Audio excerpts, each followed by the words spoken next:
Things. Wealth is the slave of a wise man, the master of a fool. Seneca. Freedom. How do you define it? Do you feel that you are free? The dictionary definition of freedom is the quality or state of being free, such as the absence of necessity, coercion, or constraint in choice or action. So, ask yourself again, are you free? The answer is, probably not. Failure to achieve freedom comes from attachment, the weight that we carry, preventing us from ascending to a higher plane. Success is measured today by your collection of things that we have become attached to, your collection of friends and followers, your house, where it is located, your car, and how much it costs, the brands that you acquire and so joyously put on display. Attachment to your worldly possessions. Attachment is a common thread in our discussions. It can also be looked at as desire. Desire to acquire and obtain things that we can have to ourselves, to own. But we often fail to ask ourselves, at what cost? Tyler Durden said in the now infamous cult movie Fight Club, "The things you own end up owning you." We become slaves to our desires, consumed by them, until a fear seeps in. Fear that without the accumulation of these worldly goods, our life is meaningless. Though meaning is subjective, attaching meaning to objects is dangerous. For when we do this, we are giving up control of ourselves to things and the value that society puts on these things, slowly slipping into slavery. Slaves to our own minds, out to collect more and more, turning into walking billboards. We are consumers, nurtured into being so, taught from an early age to accumulate wealth and status in order to be happy, fulfilled, and fit in. We have been taught that if you do not buy something now, you will be incomplete, that you will never find anything like it again, that this is your last chance to have it and you will be miserable without it. Anytime there is a sale, we go and buy things that we did not even have any desire for prior, let alone need. We scroll through our feeds on social media all day, being shown things we need. We have been and are continuously lied to. Generation after generation, we have bought into this lie and continue to propagate it to the future generations.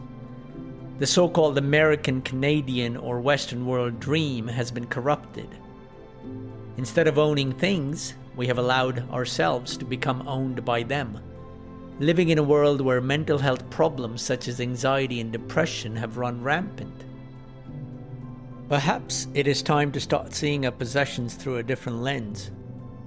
Not as an extension of our being or self-worth, but simply as things that are here in the moment, preferably because of our honest labor, that could be gone in a second, but without changing who we are.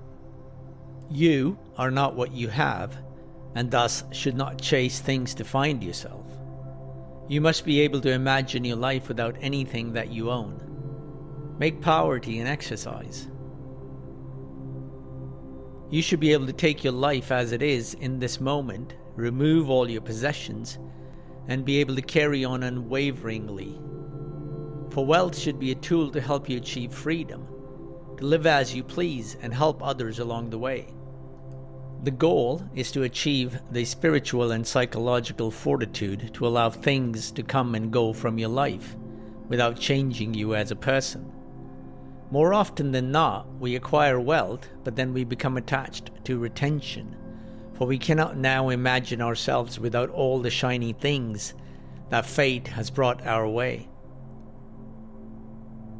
Now, after discussing attachment and desire, the question arises, are we to casually walk through life, pushing away riches that come our way? No. We, for all we know, are here once. Have fun with it. Chase excellence and be ambitious. While doing so, some notoriety, success, and wealth may come. Enjoy it, unattached, without fear and greed. No need to idolize it or keep it locked up, keeping it safe from use and wear and tear.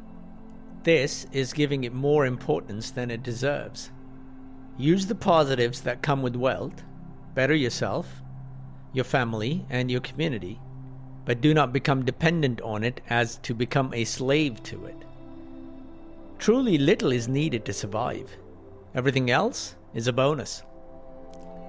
Seneca said, "The wise man does not consider himself unworthy of any gifts from fortune's hands. He does not love wealth, but he would rather have it. He does not admit into his heart, but into his home. And what wealth is his, he does not reject but keeps, wishing it to supply greater scope for him to practice his virtue." Again, imagine how you would be if you lost everything. Refuse to be consumed by it, indifferent to any obstacle and discomfort. It is all temporary. The wealth and the accumulation of it, the poverty, the pain and pleasure, the discomfort, and ultimately life. They all pass.